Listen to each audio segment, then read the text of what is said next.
Hello दोस्तों, मैं हूं आपका होस्ट जस्ट फोर कोड। दोस्तों आ गया हूं आप लोग के लिए एक और अमेजिंग चैप्टर लेके, यानी कि अमेजिंग चैप्टर लेके जावास्क्रिप्ट का ये चैप्टर है दोस्तों। इसमें हम लोगों ने यानी कि प्रीवियस जो चैप्टर गया था उसमें आप लोगों ने समझा था, वो आपका चैप्टर 9 था, ये आपका चैप्टर 10 है। इस तरीके से फाइल बना के सेव कर लेंगे डेस्कटॉप पे, उसको ब्राउजर में भी रन कर लेंगे। तो जिस तरीके से मैंने रन किया है आपको भी यहाँ पर रन कर लेना है। ठीक है, प्रीवियस चैप्टर में आपने ऑपरेटर समझा था, तो आपने अर्थमेटिक ऑपरेटर को समझ लिया था, थोड़ा स्पीड बताया था प्रीवियस चैप्टर में। तो अगर आपको कुछ भी ना समझ में आए वहाँ पर तो आप पूछ जरूर लेना है, यानी कि आपको पूछ लेना है, उसके बाद आगे काम काम करना। तो अब हमें असाइनमेंट ऑपरेटर, कंपैरिजन ऑपरेटर को समझना है। तो कंपैरिजन ऑपरेटर कौन से ऑपरेटर होते हैं? वही ऑपरेटर जैसे मैं आपको समझाता हूँ एग्जाम्पल के तौर पर। तो यहाँ पर मैं स्क्रिप्ट यानी कि जो स्क्रिप्ट टैग है उसको मैं यहाँ पर इनेबल करता हूँ इस तरीके से, और यहाँ पर कुछ कंपैरिजन ऑपरेटर आपको बताता हूँ। जैसे कि कंपैरिजन ऑपरेटर में आपका ये आता है, मैंने यहाँ पर एक वेरिएबल बनाया है इस तरीके से एक्स के नाम से, और यहाँ पर क्या करता हूँ, मैं इस तरीके से कंपेयर करता हूँ 10 इक्वल्स टू 10। तो इसको क्या बोलेंगे आप? कंपैरिजन ऑपरेटर बोलते हैं। अगर यहाँ पर आप अलर्ट में पास करेंगे तो अभी रिजल्ट क्या आएगा, यानी कि एक्स को अगर हम प्रिंट करें अलर्ट में तो रिजल्ट क्या आएगा? ट्रू आएगा। एक बार रिलोड करिए यहाँ पर आके, यानी कि जो आपका पेज है उसको रिलोड करिए इस तरीके से, ये देखिए ट्रू आया। अब इसी ये ट्रू कौन, यानी कि आपने कंपैरिजन ऑपरेटर का यूज किया, उसको बोलेंगे कंपैरिजन ऑपरेटर। और यहाँ पर देखिए एक और चीज लिखा गया असाइनमेंट ऑपरेटर। ठीक है, तो यहाँ पर देखिए ऑपरेटर जो का जो चैप्टर है इसको खोलिए, दूसरा जो ऑपरेटर है यहाँ पर आपका असाइनमेंट ऑपरेटर है, उसके बाद कंपैरिजन ऑपरेटर है। तो ये जो अपने यहाँ पर लिखा इसको बोलेंगे असाइनमेंट ऑपरेटर, और ये आपका जो है दूसरा वाला जो है कंपैरिजन ऑपरेटर है। तो जरूरी नहीं कि आप यहाँ पर ही कंपेयर करिए, आप चाहें तो इसको एक तरीके से एक वेरिएबल में रखिए, 10 नाम के वेरिएबल में, सॉरी एक्स नाम के वेरिएबल में एक वेरिएबल और बनाइए वाई नाम से, और यहाँ पर 20 को रख लीजिए। अब एक्स और वाई को यहाँ पर कंपेयर करिए, तो एक्स इक्वल्स टू वाई, इस तरीके से मैंने कंपेयर किया। तो ये जो आपका ऑपरेटर है ये असाइनमेंट ऑपरेटर है, और ये भी आपका असाइनमेंट ऑपरेटर है, लेकिन ये जो ऑपरेटर है यानी कि डबल इक्वल टू जिसमें लगा हुआ वो आपका कंपैरिजन ऑपरेटर है। तो यहाँ पर देखिए आपने अर्थमेटिक पढ़ा था, असाइनमेंट पढ़ लिया, यानी कि असाइनमेंट का मतलब क्या हुआ? ये वाला असाइनमेंट, यानी कि आप असाइन कर रहे हो एक्स में 10 को असाइन कर रहे हो, इसी तरीके से वाई में 20 को असाइन कर रहे हो, तो इसको बोलेंगे असाइनमेंट ऑपरेटर। ठीक है, आप यहाँ पर कंपेयर कर रहे हो, यानी कि एक्स और वाई की वैल्यू कंपेयर कर रहे हो, तो इसको बोलेंगे कंपैरिजन ऑपरेटर। तो कंपैरिजन ऑपरेटर और भी होते हैं।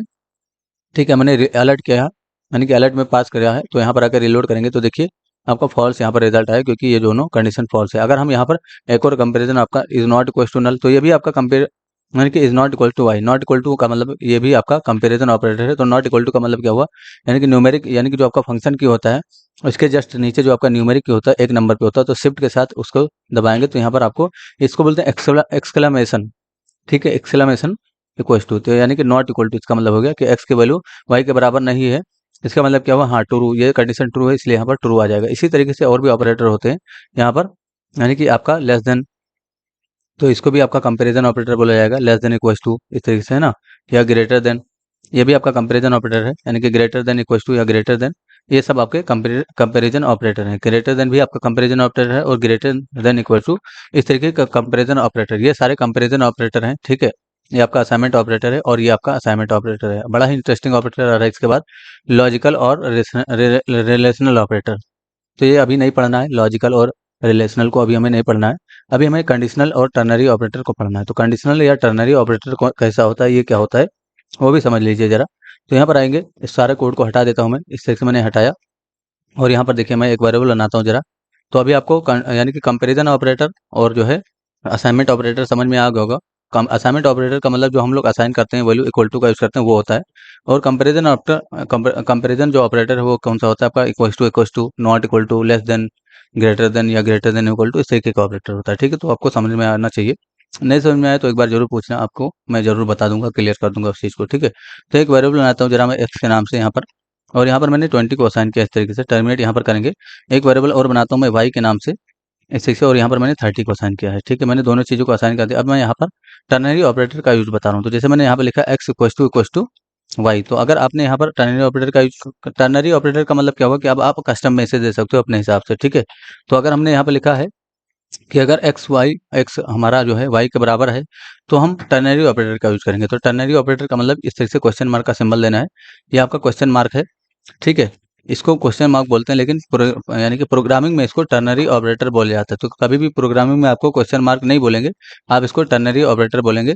तो अगर ये बराबर है तो आप किसी भी तरह का मैसेज दे दीजिए अलर्ट में। मैं यहाँ पर लिख देता हूँ एक्स इज, मैं यहाँ पर स्ट्रिंग लिख देता हूँ, बोथ बोथ आर इक्वल। ठीक है, मैंने यहाँ पर लिखा बोथ आर इक्वल, इस तरीके का मैंने यहाँ पर मैसेज दे दिया। ठीक है, उसके बाद अगर बराबर नहीं तो यूनिरी ऑपरेटर करेंगे, यानी कि जो कॉलन का सिंबल देना है इस तरीके से, यानी कि कॉलन का सिंबल देना है इस तरीके से, और यहाँ पर आपको जो भी मैसेज देना है वो आपको यहाँ पर दे देना है। तो अलर्ट का ही यूज़ करता हूँ इस तरीके से, और यहाँ पर मैं लिख देता हूँ कि नॉट इक्वल, नॉट इक्वल इस तरीके से मैंने यहाँ पर लिखा, यानी कि जो डेटा है इज़ नॉट इक्वल। यहाँ पर लिखिए डेटा, थोड़ा sorry, data is not equal इस तरीके से मैंने दिया, और डेटा इज इक्वल, डेटा इसलिए डेटा इज इक्वल, यहाँ पर इस तरीके का मैंने मैसेज दिया। ठीक है, तो आप कुछ भी मैसेज दे सकते हो, ये आपके ऊपर होता है। मैंने डेटा इज इक्वल, तो टर्नरी ऑपरेटर का मतलब ये कंडीशन ट्रू होगी तब यहाँ पर आपका स्टेटमेंट यानी कि जो आपका कंपाइलर है वो यहाँ पर आएगा और इसको प्रिंट करेगा। लेकिन अगर ये कंडीशन फॉल्स हुई तो इसका मतलब क्या हुआ, अलर्ट हो, यानी कि जो एल्स वाला है वो प्रिंट हो जाएगा। तो रिलोड करिए इस तरीके से। अब बहुत सारी जगह पे अभी आपको बताता हूँ मैं, यहाँ पर मैंने रिलोड किया, देखिए डेटा इज नॉट इक्वल का मैसेज आ रहा है। ठीक है, यहाँ पर मैसेज आ रहा है डेटा इज नॉट इक्वल का, यानी कि ये वाला मैसेज आ रहा है। तो ये वाला मैसेज क्यों आ रहा है, क्योंकि ये दोनों सच में बराबर नहीं है। अगर हम इज नॉट इक्वल टू से कंपेयर कर लें तो अब हमें ये मैसेज मिल जाएगा, क्योंकि जो है यहाँ पर आपने यहाँ पर लिख रखा है। तो यहाँ पर देखिए अलर्ट में डेटा इज इक्वल आ रहा है। ठीक है, तो अब हमें अगर इस तरीके से हमने कंपेयर किया इज नॉट इक्वल टू, तो जो ट्रू का रिजल्ट होगा वो यहाँ पर आएगा। ठीक है, इसलिए ट्रू का रिजल्ट ये है। तो इसको क्या करिए, यहाँ से कंट्रोल एक्स करिए और यहाँ पर आप इसको लिखिए। ठीक है, यहाँ पर लिख दीजिए इसको, और इसके आगे का जो कोड है उसको एल्स वाला, उसको एल्स में रखिए। ठीक है, तो कंट्रोल एक्स कर लीजिए इस तरीके से यहाँ पर, और एल्स में लिखेंगे, यानी कि यूनिरी ऑपरेटर के बाद लिखेंगे। ठीक है, तो हमने क्या किया, यहाँ पर कंपेयर किया इज नॉट इक्वल टू से, इसका मतलब क्या हो, डेटा इज नॉट इक्वल, यहाँ पर प्रिंट करेंगे, और अगर डेटा इक्वल हो तो यहाँ पर प्रिंट करेंगे। ठीक है, तो यहाँ पर रिलोड करिए, अभी क्या मैसेज आएगा, डेटा इज नॉट इक्वल इस तरीके से आया। ठीक है, अगर हम दोनों डेटा को सेम कर दें, यानी कि यहाँ पर हम कर दें यहाँ पर भी 30 कर दें इस तरीके से, और यहाँ पर भी नीचे की भी तरफ 30 कर दें, तो दोनों ही अब सेम हो गया। इसका मतलब क्या हुआ, डेटा इक्वल आएगा इस तरीके से। ठीक है, तो ज़रूरी नहीं है कि आप यहाँ पर इस तरीके से मैसेज दीजिए, यानी कि आप ज़रूरी नहीं कि अलर्ट में ही मैसेज दीजिए, आप किसी भी पी टैग को बनाइए यहाँ पर। जैसे मैंने यहाँ पर H1 है तो H1 में ही दे देते हैं। एक काम करिए ज़रा, एक वेरिएबल बनाइए ज़रा H1 के नाम से यहाँ पर, और क्या करेंगे, डॉक्यूमेंट डॉट क्वेरी सिलेक्टर का यूज़ करेंगे इस तरीके से। अब देखिए मैं वेरिएबल कीवर्ड का यूज़ करके वेरिएबल बनाता हूँ, लेकिन आपको लेट कीवर्ड का यूज़ करके बनाना है। ठीक है, मैंने पहले ही बता दिया है। ठीक है, तो आप वेरिएबल से बनाओगे तब भी कोई एरर नहीं होगा, लेकिन आप लेट से ही बनाइए। अब मैंने ज़्यादातर वेरिएबल का यूज़ किया है, इसलिए मेरे हमेशा वेरिएबल ही लिख पाता हूँ मैं। ठीक है, अब यहाँ पर आपको क्या करना है, मैसेज यहाँ पर देना है तो इसको हटाएंगे यहाँ से अलर्ट, और यहाँ से भी अलर्ट हटा देंगे। जो भी मैसेज देना है वहाँ पर यहाँ पर मैसेज देंगे, तो ये आपका ट्रू का रिजल्ट होगा, यहाँ पर प्रिंट होगा। तो H1 का यूज़ करेंगे, और H1 डॉट इन HTML इसकी डिफाइन करेंगे, और यहाँ पर हम लोग इक्वल्स टू में मतलब कुछ भी आप मैसेज दीजिए। मैंने मैसेज दिया कि जो है नॉट इक्वल, मैंने यहाँ पर लिखा नॉट इक्वल इस तरह से लिखा। अगर यहाँ पर एल्स में गया तो H1 का यूज़ करेंगे फिर से, और यहाँ पर लिख देंगे H1 डॉट इन HTML में क्या लिख देंगे हम लोग, कुछ भी लिख दीजिए आप यहाँ पर, इक्वल, मैंने यहाँ पर लिख दिया इक्वल, ऐसे ही लिख दिया इक्वल, टर्मिनेट यहाँ पर कर देंगे। अब यहाँ पर जाके आप एक बार रिलोड करिए, मैंने रिलोड किया इस तरीके से, देखिए इक्वल आया। अगर हम इस कंडीशन को फॉल्स कर दें, यानी कि इक्वल टू कंपेयर कर लें, तो आपका क्या आएगा, नॉट इक्वल आएगा, क्योंकि ये दोनों ट्रू है कंडीशन, तो ट्रू कंडीशन कभी भी यहाँ पर प्रिंट होगा। ठीक है, यहाँ पर प्रिंट होगा, तो अभी आपको देखने से भी लग रहा होगा कि ये दोनों बराबर हैं। ठीक है, रिलोड करें तो यहाँ पर क्या आ रहा है, नॉट इक्वल, क्योंकि अब हमें जो ट्रू कंडीशन होगा वो कहाँ, यहाँ पर देखिए इक्वल टू का जो मैसेज होगा वो यहाँ से देना है, इसलिए यहाँ पर इसको यहाँ से कंट्रोल एक्स करेंगे, और यहाँ पर दे देंगे कंट्रोल वी, इस तरीके से डिफाइन कर देंगे। ठीक है, अब यहाँ पर रिलोड करेंगे तो अभी इक्वल आएगा। अगर हम इस कंडीशन को फॉल्स कर दें, यानी कि इसमें कुछ चेंजेस कर दें, मैंने 20 कर दिया, तो नॉट इक्वल टू आएगा, यानी कि दोनों ही आपका नॉट इक्वल है। ठीक है, तो जरूरी नहीं कि आप यहाँ पर इस तरीके से नंबर बना के आप मतलब इस पर अप्लाई करिए। आप चाहें तो ये जो आपका जस्ट फॉर कोड है इसको निकाल के आप कंपेयर कर सकते हैं। तो यहाँ पर मैंने क्या करना है, जैसे आपने यहाँ पर कंपेयर किया है इसको हटाइए, और H1 के अंदर से डॉट इन HTML इसका निकालिए इस तरीके से, और इसको कंपेयर कर लीजिए जस्ट फॉर कोड से। तो मैंने क्या किया, just for code, just for just for code इस तरीके से कंपेयर किया है।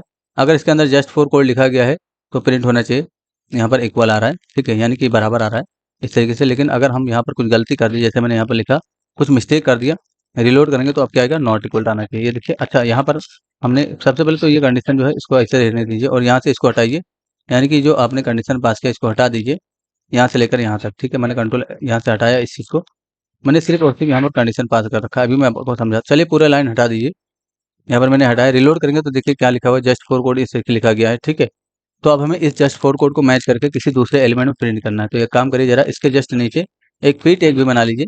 मैंने पी टैग बनाया, और इसको मैं कॉपी पेस्ट करूंगा, और यहाँ पर मैं पी टैग को डिफाइन करूंगा, और यहाँ पर भी मैं पी टैग कर देता हूँ। ठीक है, अब मुझे कंडीशन क्या लगाना है कि इसके अंदर क्या लिखा हुआ है।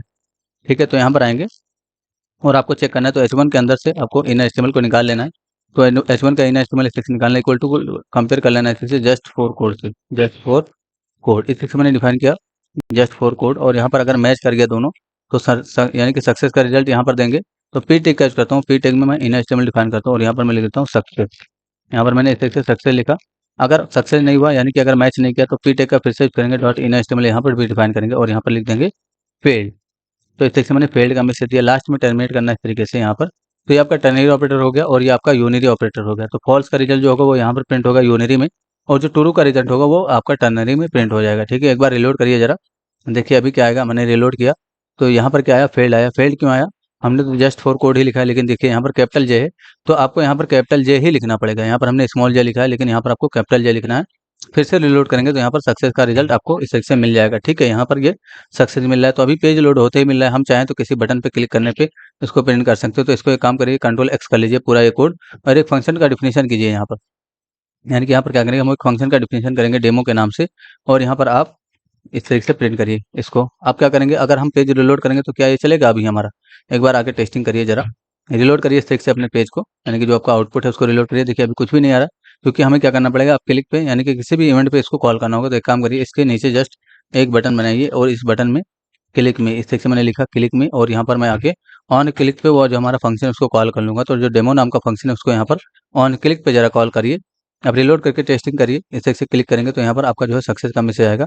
अगर हम इसमें कुछ भी चेंजेस कर दें, यानी कि जैसे हमने यहाँ पर कुछ भी चेंजेस किया, जैसे मैं यहाँ से एफ हटा देता हूँ और रिलोड करके टेस्टिंग करूँगा तो फेल्ड का मैसेज आएगा इस तरीके से। तो जरूरी नहीं कि आप यहाँ पर फेल्ड और सक्सेस का रिस्पॉन्स दीजिए। आप अगर सक्सेस हो रहा है तो एक काम कर सकते हैं, आप क्या कर सकते हैं, दूसरे पेज पे रिडायरेक्ट कर सकते हो। रिडायरेक्ट करने के लिए आपको कुछ नहीं करना है, यहाँ पर आपको विंडो डॉट लोकेशन का यूज़ करना है इस तरीके से, उसको रिडायरेक्ट कर देना है। तो लोकेशन इसे लिखना है इस तरीके से, और यहाँ पर आप किसी भी लोकेशन पे आप भेज सकते हो। जैसे मैंने लिखा https://google.com, इस तरह से मैंने लिखा google.com।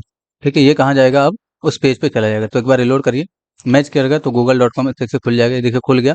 ठीक है, अगर मैच नहीं करेगा, यहाँ पर हम अगर कंडीशन को गलत कर दें, कुछ यहाँ से हटा दें, इस तरह से मैंने हटाया और यहाँ पर क्लिक करेंगे तो अब हमारा देखिए रिलोड नहीं किया था शायद मैंने, रिलोड करके क्लिक करना है तो अब फेल्ड का मैसेज आएगा। ठीक है, तो आप चाहें तो google.com पे भेज दीजिए, या किसी तरह का ओपन फाइल करके आप उस पेज को ओपन कर दीजिए।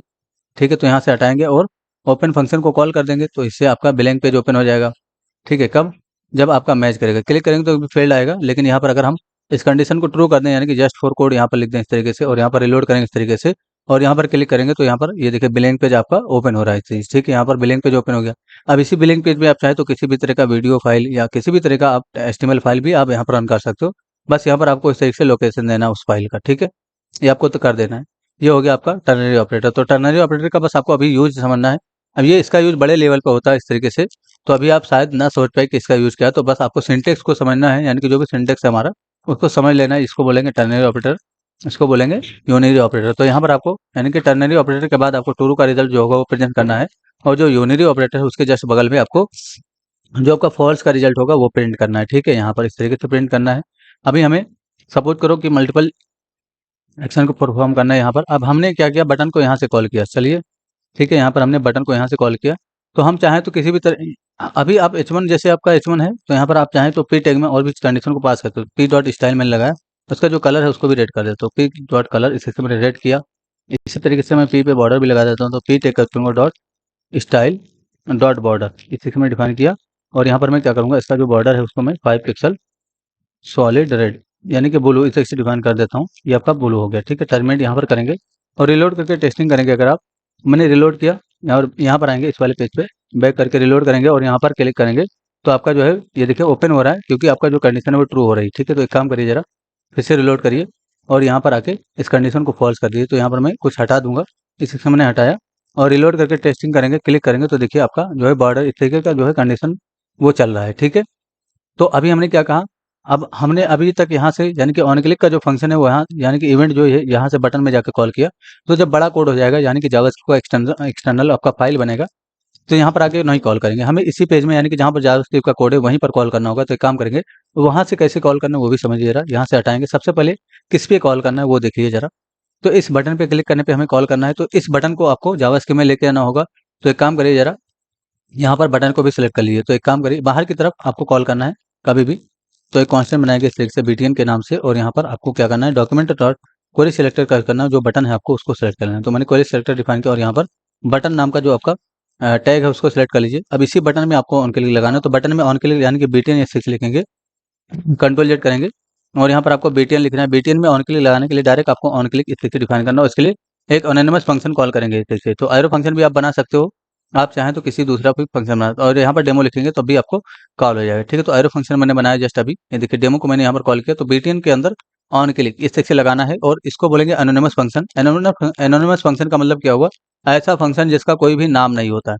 तो इस फंक्शन का कोई नाम नहीं है, इसको एनोनिमस फंक्शन बोलेंगे, ठीक है। यहाँ पर इस तरीके से, यहाँ पर इसको एनोनिमस फंक्शन बोलेंगे, जिस फंक्शन का कोई भी नाम रहेगा उसको बोलेंगे, ठीक है। यहाँ पर आकर रिलोड करिए और क्लिक करेंगे तो अभी भी आपका वर्क करेगा।